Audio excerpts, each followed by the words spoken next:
discussed manhood. We've done grooming. We had a conversation with Akina Nameless. And today we're getting in a bit deeper. And we're talking about men and finances. And I've got the general manager of Zentonomy, Mr. Waithaka Gatumia. Welcome, sir. Hey, Chito. How are you doing? Very well, thank you. But before we start, I'd like to start it off with a game, hey? Just to break the ice. Because, finances is such a serious conversation. Okay. Someone is like... At this time of the night, you want me coming from a 3-hour class to start playing games. Yeah. We start talk money and I go home. So we'll have... it's a very simple game. It's called Start Stop. I will do my best. I have a wheel. I'll spin it. It has letters from A to Z. Yeah. And then you will have 8 seconds to tell me a boy's name, a food, a car make, a country, and a politician whose name starts with that letter. I'm officially beginning to spin your wheel. It's very simple. So far, the highest has been a guy from Uganda. He's called Hanson. He got 4 out of 5. Okay. And the lowest so far has been Kambua. She got nothing.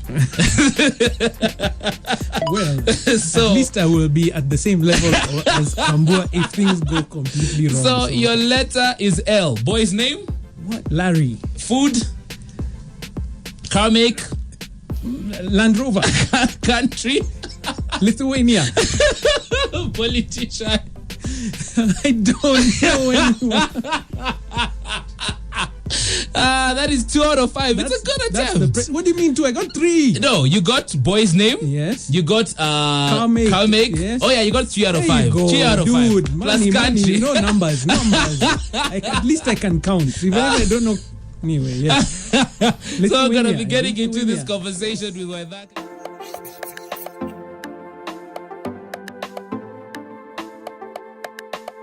Maloko Ligindoko on Kiss FM. Maloko.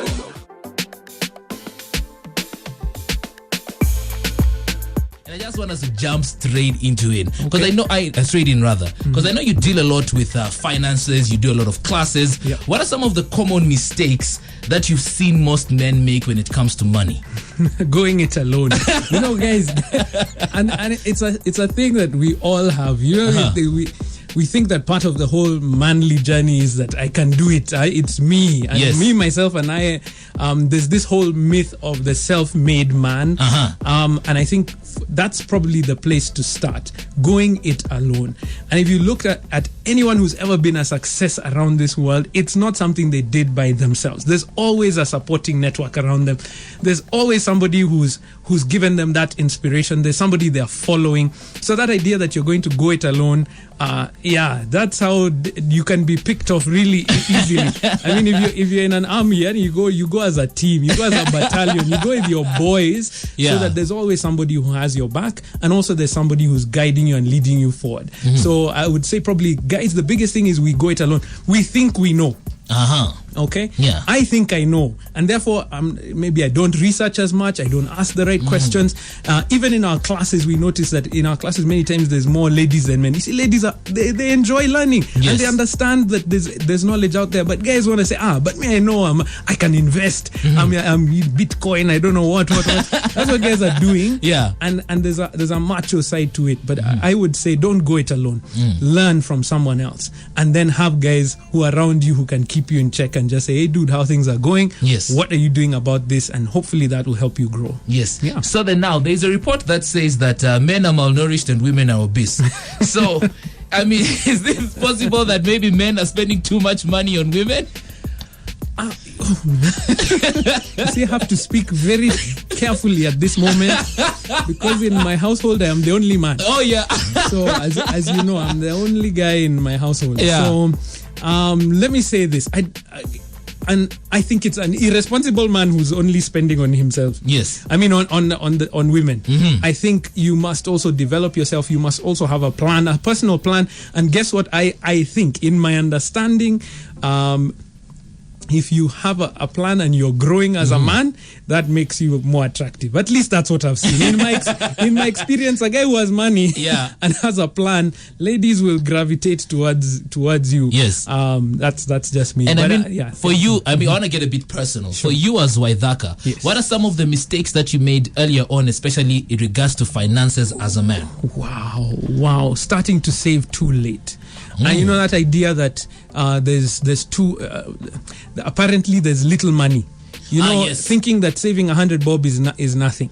But now when I look back and I say, if I had done 100 bob a month, like since I started working, what that would amount to. And I mean, like the numbers would shock you. Yes. So the idea that there'll come a time, you know, men, we think saving, let me tell you, Chito, men, we think saving is when you have 10,000 bob, then you put it in account. Apparently that's saving. We've never been taught that it's 5 bob out of everything that you spend. It's the change in your pocket that's coming up, that if you put that aside over time, it actually adds up. And so for me, it was starting saving late. So please don't start saving late. I'm talking to the 15-year-old who's listening right now. That 5 bob that you have, if you invest it right now, will be worth a lot more by the time you're my age. In fact, in your 30s, you've mentioned investments. When we get back, I want us to get a bit.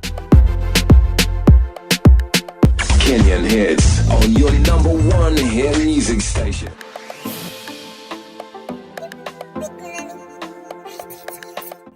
And we're just getting into the whole conversation of finances, money, and all that it entails. And later on, I'm going to be playing a song from a young man called Diamond. Now, Diamond Platnumz is a Tanzanian artist. Last year, he was valued at about $4 million US. So he's doing really, really well. Really? Now, the thing is, Diamond Platnumz has baby mamas all over the place. Well, okay. What would the financial implications of that be? Well, where do you even start? Okay. Here's the thing. And I guess that's the reason that you're doing this whole series called Man Up. Yes. It's take responsibility. Men, come on. That's the whole point of that statement. Man up. It means take responsibility. So if you have dependents that you're dealing with, if you have people who are depending on you, definitely then that 4 million shillings you are sharing amongst all those children that are out there. And it's really, that's the thinking that you have to have.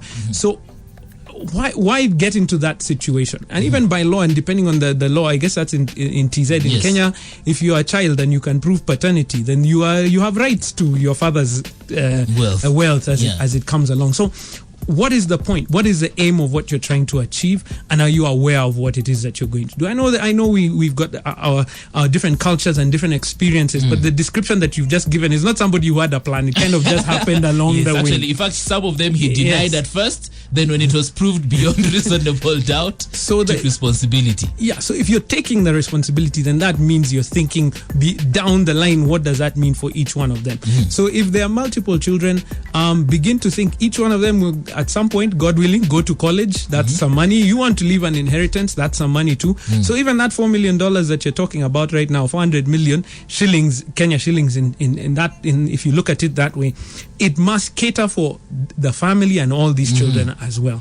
How will it do that? Because it's so easy to then spend a lot of cash at this time and then not have an income in the future. Yes. So as men, you need to be building up assets that begin to pay you back, give you an income and give you a return over time, so that now less and less, as you grow older, you stop having the energy to work as much as you wanted to. So you want to have as much income coming in later on. And so I don't know whether that helps at this moment. It does I don't know if it does. You've introduced assets. Yes. I know when I was reading a book called Rich Man, Poor Dad, he says a house is not an asset. He says that's a liability.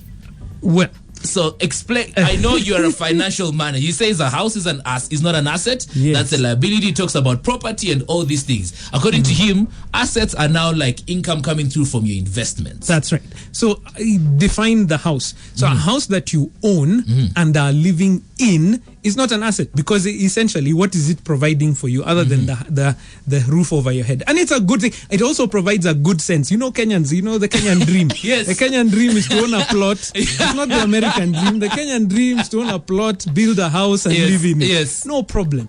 But you see, the problem is if you then don't have any income coming in later on in life, when you're not working, then it doesn't function as an asset. In fact, that house that you own, don't you maintain it? Yes. Don't you have security guards? You have a house help to help you to do that as well. So you're putting money into it and it's not necessarily giving back money. I know everyone argues, but I'm not paying rent. That's true, you're not paying rent. Good, but there's no actual money that is coming in.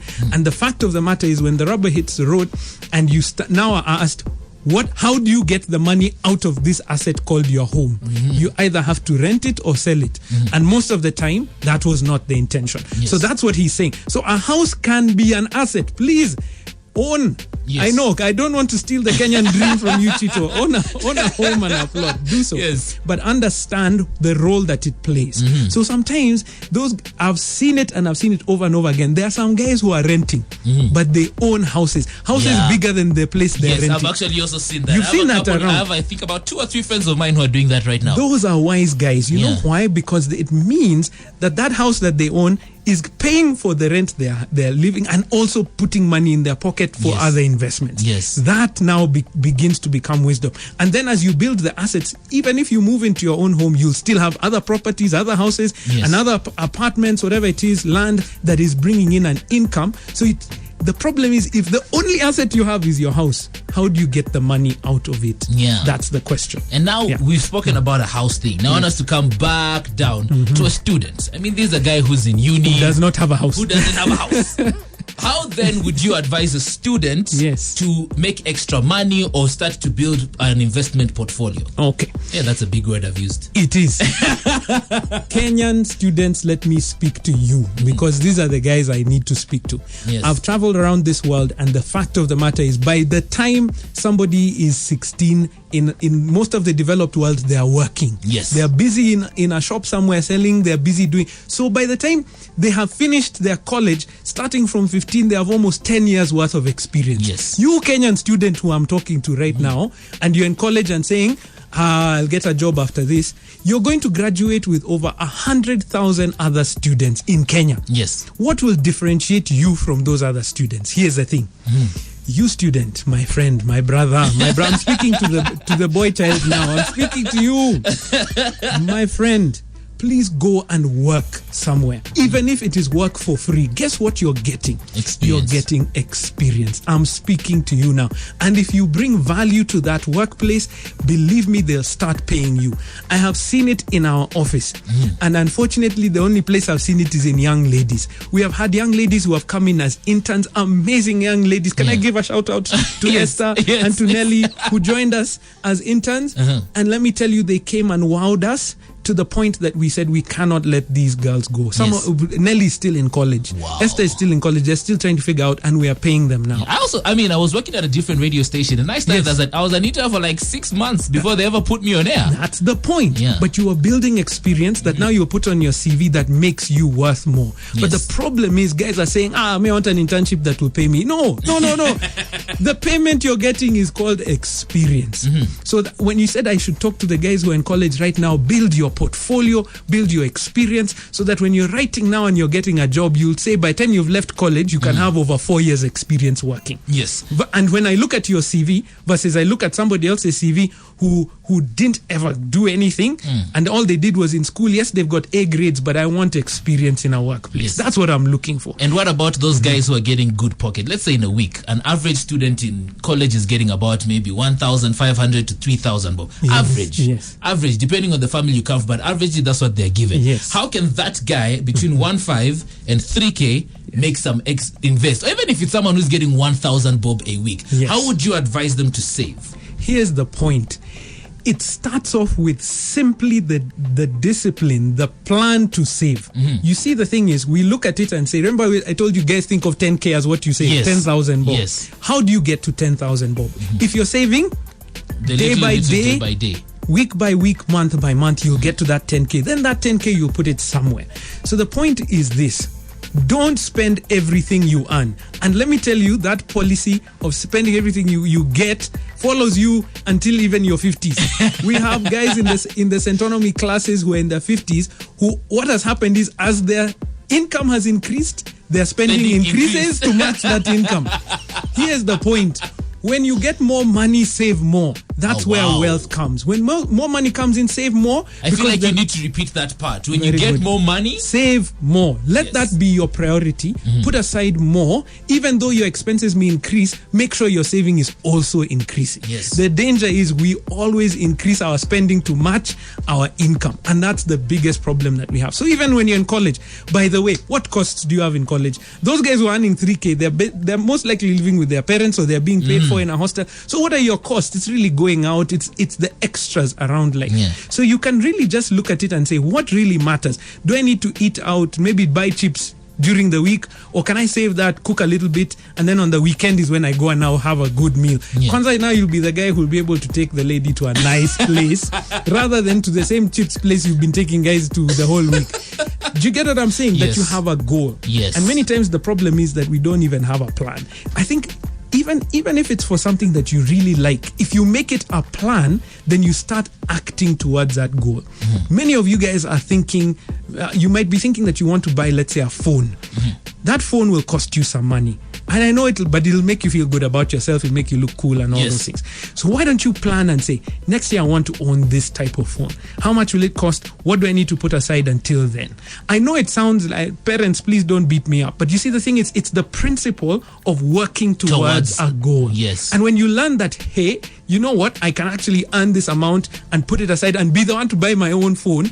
Then guess what? You start thinking, guess what? I can probably buy a plot of land somewhere. Yeah. Because I've actually heard that thing. It's always about the goal. Save towards something or invest towards something. There you go. When you're working towards that, it will always push. So when you achieve that level, you know, I've done this. Yes. Next level. It's called incentive. When we get back, we got to talk more about business and a young man. How much capital do you need? Do you need any capital at all? Right after this. Malocos, every day from 9 p.m. to 11 p.m.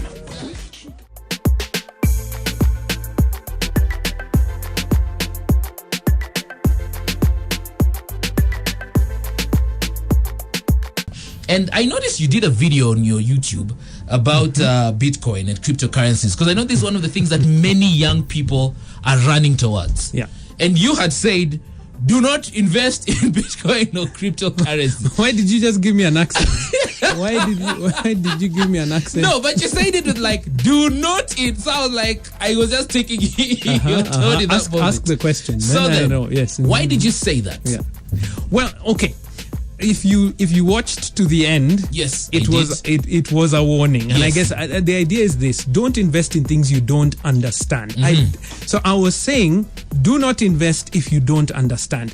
There are Kenyans right now who are making money in cryptocurrency because they understand it and they're actually moving forward. So I'm not saying don't invest. I said do not invest if you don't understand. I put don't invest because I wanted to catch your attention, and obviously it caught your attention. But here's the point. When it comes to investments, you must understand what you're doing. Because, for instance, in cryptocurrency, at the moment, there's so many things up in the air, and we don't know what the future will be. We hope it will be really good. We hope it'll grow it. We hope it'll make the world a more united place, that it'll reduce the issues of currency manipulation and all these different things around the world, and make it easier to pass money from one place to another. Those are all the good things. However, there's also, if deregulation in places, regulation, not deregulation, but regulation coming in can really affect what happens there. So here's the principle. Let's not just talk about cryptocurrencies. Even if you're investing in the stock exchange, even if you're investing in real estate, understand how they function first and then begin to invest. So if you've not done your research and you're just being like the rest of Kenyans who tend to just follow the herd, you know what I mean? And we've had these phases of herds. Remember, it used to be IPOs. Yes. I remember Safaricom IPO, Kengen IPO, and everyone was going, and people would come in and lose money. But guess what? The guys who understood the stock market and understood how it worked made money. The guys who didn't, they just came along for the ride and said, this thing doesn't work, it's gambling, it's what? No, it's not. Because you didn't understand. You are listening to advertising, you are not listening to a stockbroker who would have told you what to do. The same thing came up with agriculture. So now agriculture became the in quail thing. Eggs. You took the words out of my mouth. We said, now we're going to invest in quail eggs to sell to who? Which Kenyan do you know who has in the last 1 week eaten a quail egg or even knows what it is? The last 1 year. That's the point. Yeah. So there were too many people in the market. Are there people right now in Kenya who are making money off quail eggs? Yes, there are. Yes. Because they understand the market. And so if you don't have the market, if you don't understand the investment, don't get into it. So the point is this: do your research. Go to somebody. Remember we said in the first segment we talked about don't go it alone. Yes. Make sure you talk to somebody who understands. Speak to an expert. You know, the problem is we say, I don't want to pay this guy some money to tell me what I already know. Yes. He or she may know something a little bit more than you, and the experience that in the investment area they have may help you. Yes. So pay that money so that you understand and then make the investment. Yes. I'm telling you, what I have found is that often the wealthiest people that I've come across are often the most humble. They ask the most questions. In our classes at Centonomy, the guys who follow up afterwards are the guys who have more money than you. You know, I feel sometimes when people ask me, what do you think about this? And this guy who you're talking to owns 10 businesses. He's worth now 100 million. You know what I mean? Yeah. But he's willing to say, you said this in the class. I've never heard this before. Can you explain it to me? But many guys who come to class who are not involved and who don't have money, they don't ask the questions. And we've seen it with all our expert trainers who come on board because they keep saying the guys who follow up are the guys who are wealthy. They're humble enough to ask the question, because in asking that question you make a wise decision.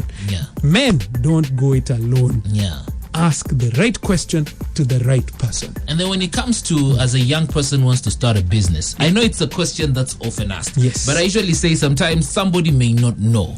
Where would a young man get capital from? Because you have Dangote who said his uncle gave him $3,000. Yes. Then you have another guy who says, no, I took a loan. You have another guy who says, no, my dad helped me out with the capital. Where are some of the best places, especially for young men, to get capital to invest in business? There's one of our trainers, I can't remember it exactly. It's Friends, Family and Fools, the triple F. You know what I mean? I think those are the guys to go to. Yes, because you know at the startup stage, it's all potential. And so that money, really, you're not sure whether it'll come back or not. And so at that stage, you want good people who will give you money and not charge you a lot for it, and hopefully may not even charge you a lot. So like, I give thanks to God for my parents who, when I was starting out my business, bought me my first camera, because I have a business which is in production.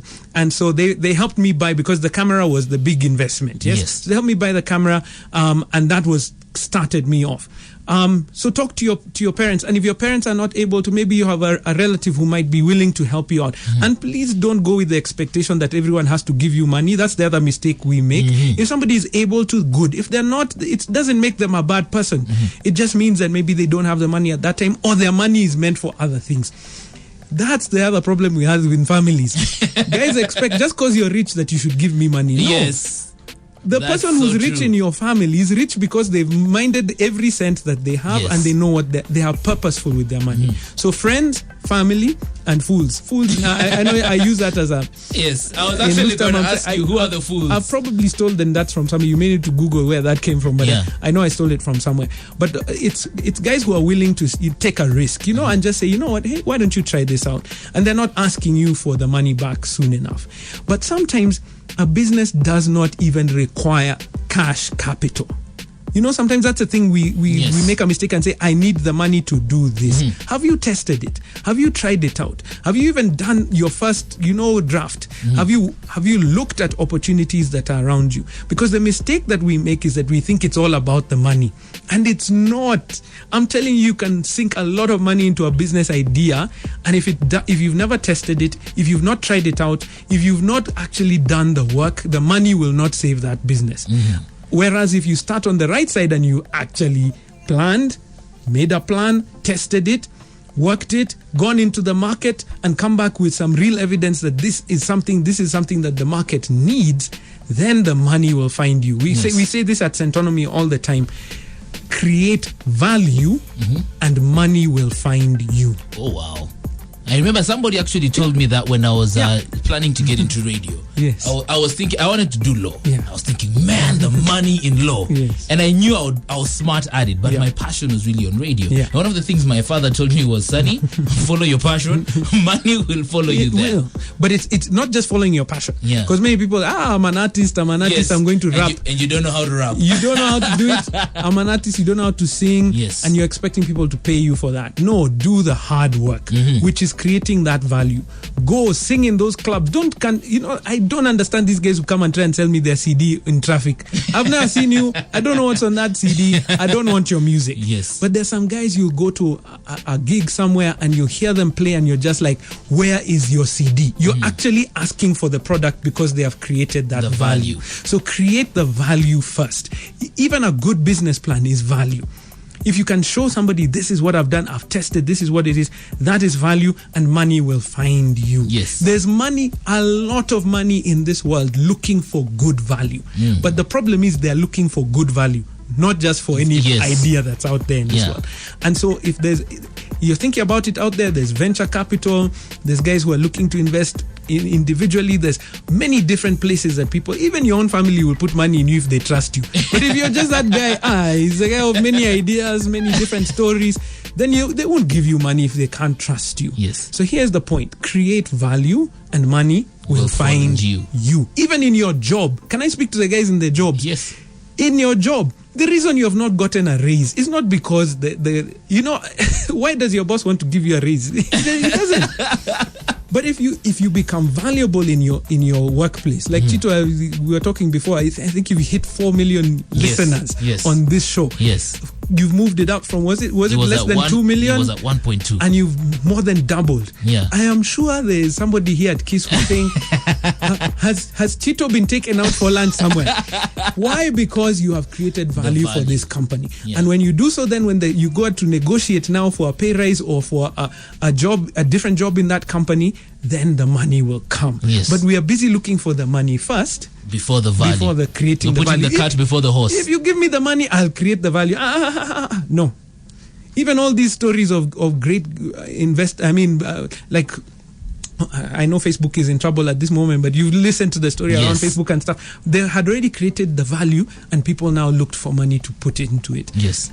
In Kenya here, all the different companies that have grown rapidly, it's because they have done the same. Created value, then people say, hey, if I put my money there, then it'll come back to me eventually. Yes. It's the whole Java story. That's the one that really inspired me. That Java built a brand to the point that guys said, you know what, I'll put money into this, and that money should grow the Java until a certain point, and then they'll get out. But in fact, is that what they've done? Like, that's what they did. They sold it off. They did. Yeah. That's the guy has walked away with his millions. That's the thing. And so I know you guys have an open day. If a young man is looking for a chance, they're saying, you know what, I want to meet this Waithaka Gatumia and get more information from him. Come. 19th of May will be at All Saints Cathedral, and then we're also talking about entrepreneurship. We're dealing with the toolkit for every business on the 12th, which is the weekend before that, and it'll be at Museum Hill. So we have some really good conversations around that. So the open day is free 19th, but for talking about money, entrepreneurship, we don't do it for free. You come and pay, but just a small amount, for that day on the 12th. We'd love to have you guys there. My three blazing Maloko on Kiss FM.